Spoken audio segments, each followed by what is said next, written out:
Welcome to mirror TV. నేను పవన్. రేపు ప్రస్తుతం రాష్ట్రంలో బీసీలకు 42% పూర్తిగా రిజర్వేషన్ ఇచ్చినామని చెప్పేసి ఒకవైపు కాంగ్రెస్ పార్టీ సంబరాలు జరుపుకుంటుంది. మరోవైపు బీసీ నేతలతో కూడా చర్చించింది. నిజంగానే ఆ చర్చించిన తర్వాత ఆ ఫలితాలు ఎలా ఉన్నాయి, బీసీ నేతలు ఏ విధంగా ప్రభుత్వంపై స్పందిస్తుల్లో, నిజంగానే ప్రభుత్వం తీసుకున్న నిర్ణయాలతో వీళ్ళు స్వాగతిస్తున్నా, లేకుంటే ఇది కేవలం బీసీని మరోసారి మోసం చేసే కుట్రని ఏమైనా ఉందా అని మాట్లాడే ప్రయత్నం చేద్దాం. మనతో పాటు మాజీ BC commission chairman doctor Krishnamohan, వక్లవర్ణ కృష్ణమోహన్ గారు మాట్లాడే ప్రయత్నం చేద్దాం. సార్ నమస్తే. సార్ ఏంటి, ఎక్కడ చూసినా తెలంగాణ రాష్ట్రంలో అక్కడక్కడ పోస్టర్లు వెలుస్తున్నాయి. 42% రిజర్వేషన్ పూర్తి స్థాయి రాహుల్ గాంధీ గారు అందించిళ్ళు, సంబరాలు జరుపుకోండి బీసీలంతా అని చెప్పేసి పోస్టర్లు వెలుస్తున్నాయి. దీనిపైన మీ అభిప్రాయం ఏంటి? ఇప్పుడు 16 నుండి 28 వరకు అంటే నమోదు కానటువంటి కుటుంబాలను నమోదు చేసుకోమన్నారు. ఒక ఆన్లైన్ పద్ధతిలో, టోల్ ఫ్రీ పద్ధతిలో చెప్పుకోమన్నారు. మేము ఆనాడు మాతో మంత్రి చర్చలు జరిపినప్పుడు మేము ఏమన్నామంటే, దీన్ని బహుళ ప్రచారం చేయండి. నమోదు కానటువంటి కుటుంబాల వివరాలు మీ దగ్గర ఉన్నాయి కాబట్టి, చాలా ఫిర్యాదులు కూడా మీ దగ్గర అందినాయి. హైదరాబాద్ లాంటి నగరంలో చాలా ప్రాంతాల్లో రాలేదనేటువంటి చాలా స్పష్టంగా ప్రభుత్వం దగ్గర అన్ని లెక్కలు ఉన్నాయి. కాబట్టి మళ్ళీ ఒకసారి ప్రభుత్వ ఉద్యోగులను, టీచర్లను ఎగ్జామ్స్ ఉన్నాయి కాబట్టి వీలు కాకపోతే ప్రభుత్వ ఉద్యోగులైనా పెట్టేసి దీని ఒక స్పెషల్ డ్రైవ్గా చేయండి, పెద్ద ప్రకటనలు ఇవ్వండి, అందరు కూడా పాల్గొనేటట్టు చేయమంటే, ఇప్పుడు ఈ 3-4 రోజుల నుంచి చూస్తే పెద్ద నమోదైనటువంటి కార్యక్రమమే కనిపించడం లేదు. ఇప్పుడు టోల్ ఫ్రీ అనే నెంబరు అందరికి తెలియదు. దాని బహుళ ప్రచారం చేయలేదు. ఒక అడ్వర్టైజ్మెంట్ ఇస్తే ఉన్నది. ఇప్పుడు మీరు చెయ్యనటువంటి దానికి ఏదో చేసినట్టు పెద్ద ప్రచారం చేసుకుంటున్నటువంటి, ఆర్భాటం చేసుకున్నటువంటి మీరు నిజంగా నమోదయ్యేటట్టు చేసి సర్వే పూర్తయిన తర్వాత, ఆ సర్వే గణాంకాలన్నీ అందుబాటులోకి వచ్చిన తర్వాత మీరు సంబరాలు చేసుకుంటారా లేకపోతే ఇంకేం చేస్తారనే తర్వాత, ఈ ఏది లేకుండా ఏం సంబరాలు, ఎవరి కోసం ఈ సంబరాలు, ఎవరిని మోసం చేయడానికి సంబరాలు? ఒకవైపు ప్రభుత్వం చెప్తుంది పూర్తిగా కులగణన జరగలేదు, ఎవరైతే మిస్ అయిన వాళ్ళు ఉంటే నమోదు చేసుకున్నారని మీరు చెప్పిన ప్రభుత్వం కూడా బట్టి విక్రమార్క కూర్చొని చెప్పిండు. అది పూర్తి స్థాయిలో కాకముందే పోస్టర్లు వెలవడానికి కారణం ఏంటి? ప్రభుత్వం తప్పుడు ప్రచారం చేస్తుందా ఈ గ్రాడ్యుయేట్ ఎమ్మెల్సీ కావచ్చు, టీచర్ ఎమ్మెల్సీల విషయంలో? కాబట్టి విఘ్నులైనటువంటి బీసీలు పెద్దలందరూ కూడా ఒకసారి ఆలోచన చేసుకోవాలి. మీరు బిల్లు పెడతా అనేటువంటి ఒక ఆలోచనకు పోతున్నారు. బిల్లు పెట్టి చట్టం చేస్తా అంటున్నారు. అది మీ చేతుల పని. చట్టం కేంద్రానికి పోతుంది. ఈ చట్టంతో పాటు మీరు తయారు చేసిన గణాంకాలన్నీ ఉండాలి కదా.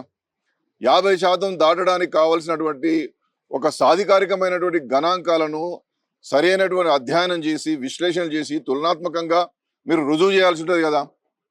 మీ సర్వే పూర్తి కాలేదు. పూర్తయినటువంటి ఈ డాటాను ఎవరి చేత అధ్యయనం చేయించారు, ఏ విభాగాలు పాల్గొన్నాయి, ఎన్ని రీసెర్చ్ ఇన్స్టిట్యూషన్స్ పాల్గొన్నారు, ఎంతమంది నిపుణుల కమిటీ దీన్ని అధ్యయనం చేశారయ్యా అంటే మీ దగ్గర సమాధానం లేదు. నిపుణుల కమిటీ వేయమని మేము చెప్పినాం కదా. నిపుణుల కమిటీ ఇంతవరకు వేయలేదు. ఏదో కమిటీ బట్టి విక్రమార్క గారి అధ్యక్షతన ఓ కమిటీ ఏదో వేసినట్టుగా చూసి, అది ఎందుకోసం వేసారో ఏం అర్థం కావట్లేదు. దాని మొడాలిటీ ఏదో తెలియదు. కంచాయిల లాంటి పెద్ద మనుషులు అందరూ కూడా దానిలో పెట్టిర్రు. కానీ ఉప ముఖ్యమంత్రి గారి ఆధ్వర్యంలో అంటే మళ్ళీ అది రాజకీయ అదవుతుంది. అట్లా కాకుండా నిపుణుల చేత ఒక కమిటీని వేసి మీరు తీసుకున్నటువంటి డాటానంతా వాళ్ళకి ఇచ్చి అధ్యయనం చేసి మీరు రుజువు చేయాలి. ఇవాళ 50% దాటకూడదు విద్యా ఉద్యోగ రంగాలను ఒకవైపు ఇందిరాసాని కేసు, స్థానిక సంస్థల్లో అంటే లోకల్ బాడీస్లో 50% దాటకూడదని చెప్పి డాక్టర్ కృష్ణమూర్తి కేసు చాలా స్పష్టంగా రాజ్యాంగ ధర్మాసనాలు చెప్పినాయి. రాజ్యాంగ ధర్మాసనాలు చెప్పినటువంటి, సుప్రీంకోర్టు రాజ్యాంగ ధర్మాసనాలు చెప్పినటువంటి విషయాలను ఈ రాష్ట్రం ఛాలెంజ్ చేయబోతున్నది. మేమందరం సంతోషపడుతూ ఉన్నాం. ఎందుకంటే ఈ రాష్ట్రం దేశానికి రోల్ మోడల్ కాబోతుంది అన్నారు. ఆ విధంగానే మేము మేము మేము మేము చాలా అందరికన్నా ముందు కులగణన చేసినామని చెప్పుకుంటున్నారు. కులగణన చేసినందుకు మేము ధన్యవాదాలు చెప్తున్నాము. మంత్రి గారికి ధన్యవాదాలు చెప్పినాము, ముఖ్యమంత్రి గారికి కూడా ధన్యవాదాలు చెప్తాం. మేము కాదంటం లేదు. కానీ అన్ని పద్ధతులన్నీ లోపభూయిష్టంగా చేసి, ఏ పద్ధతి కూడా సరిగా చేయకుండా మీరు సుప్రీంకోర్టు ఇచ్చినటువంటి జడ్జిమెంట్స్ను మీరు దాన్ని దాటాలన్నప్పుడు ఆ విధమైనటువంటి గణాంకాలు రూపకల్పన చేయకుండా చేసేటటువంటి ప్రయోగాలన్నీ తప్పుదో పట్టించడం, బీసీలకు మోసం చేయడమే. అంటే కేవలం కులగణన తూతు మంత్రంగా చేసిల్లంటారు. ఇప్పుడు సర్వే సమగ్రంగా చేసి ఉండవచ్చు, కొంతవరకు అయింది, దాన్ని కాదంటలేదు. అందుకోసం మేము టోటల్ రీసర్వే కావాలని కోరలే. నమోదు కానటువంటి కుటుంబాల విషయంలో, ఫిర్యాదులు ఉన్నటువంటి వాళ్ళ విషయంలో సమగ్రంగా చేయమని చెప్పినాం. ఉద్యోగులను పెట్టి ఇంటింటికి పంపమని చెప్పినాం. బహుళ ప్రచారం చేయమని చెప్పాము. ఇవన్నీ చేస్తామన్నారు, ఏది చేయడం లేదు.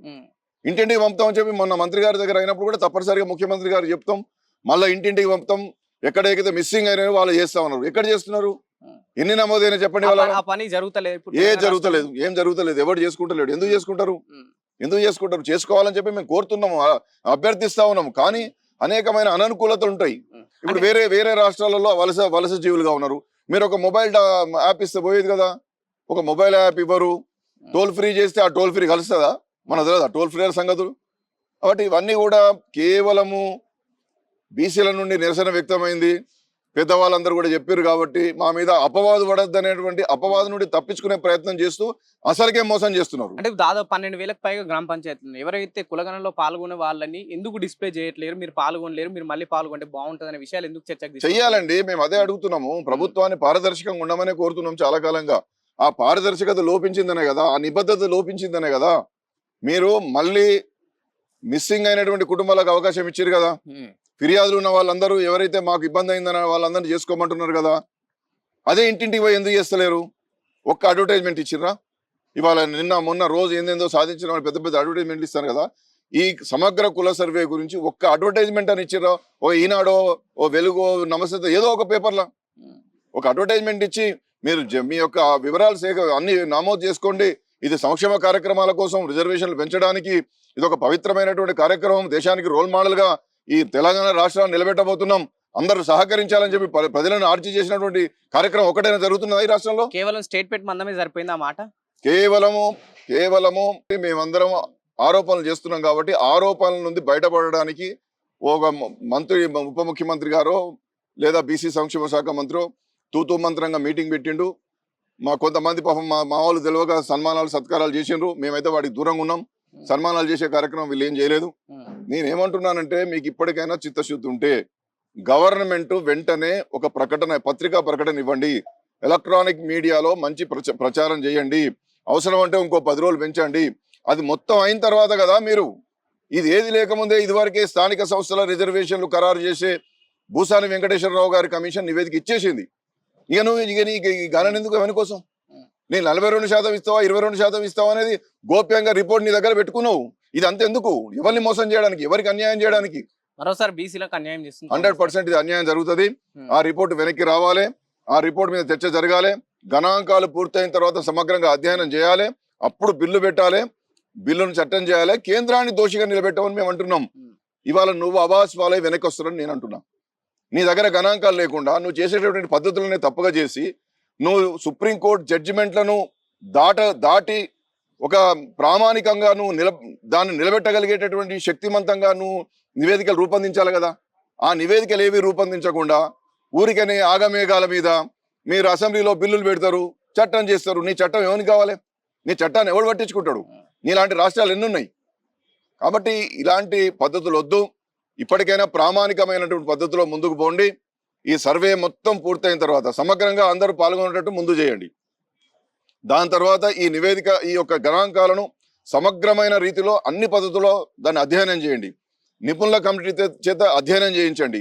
దీనికి కావాల్సినటువంటి అధ్యయన సంస్థల చేత కూడా పరిశీలించండి, తులనాత్మక అధ్యయనం చేయండి. ఆ నివేదిక అంతా కూడా ముందు పెట్టుకొని ఎట్లా 50% దాటగలుగుతారనేటువంటి దాన్ని సాధికారికంగా ఆ బిల్లులో పెట్టి దాన్ని చట్టం చేసి రేపు కేంద్రం దగ్గరికి పోతే మనం నిలదీయడానికి అవకాశం ఉంటుంది. నువ్వు ఏమి లేకుండా 2 కాగితాలు ఇక్కడ ఎట్లయితే మొన్న అసెంబ్లీలో పేస్ చేసి ఇంత గణాంకాలని చెప్పినావో అదే పద్ధతిలో నువ్వు ముందుకు పోయినావు అనుకో, 2 నిమిషాలలో పైనుంచి కిందికి వస్తుంది. మీరు రోల్ మోడల్ పక్కబెట్టు.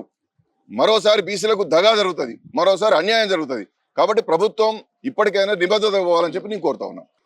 కులగణన జరిగిన తర్వాత బీసీల శాతం తక్కువైపోయింది. దీని విషయంలో పెద్ద ఎత్తున బీసీ నాయకులంతా ప్రభుత్వం వైపు వ్యతిరేకంగా మాట్లాడడం జరిగింది. దాని నుంచి ప్రభుత్వం కాస్త చర్చించి మళ్ళీ ఎవరైతే కులగణనలో పాల్గొనలేరో వాళ్ళు మళ్ళీ పాల్గొంటే బాగుంటుందని బట్టి విక్రమార్క ఆధ్వర్యంలో ప్రెస్ మీట్ పెట్టి చెప్పడం జరిగింది. కానీ ఇది పూర్తి కాకముందే, ఈ సర్వే పూర్తి కాకముందే పూర్తిగా 42% రిజర్వేషన్ అమలు చేసినాం, మేము సంబరాలు చేసుకోవడం ఇంతవరకు కరెక్ట్ అని బీసీ నాయకులు ప్రశ్నించడం జరుగుతుంది. కెమెరామెన్ కిరణ్తో పవన్, మిర్రర్ టీవీ, హైదరాబాద్.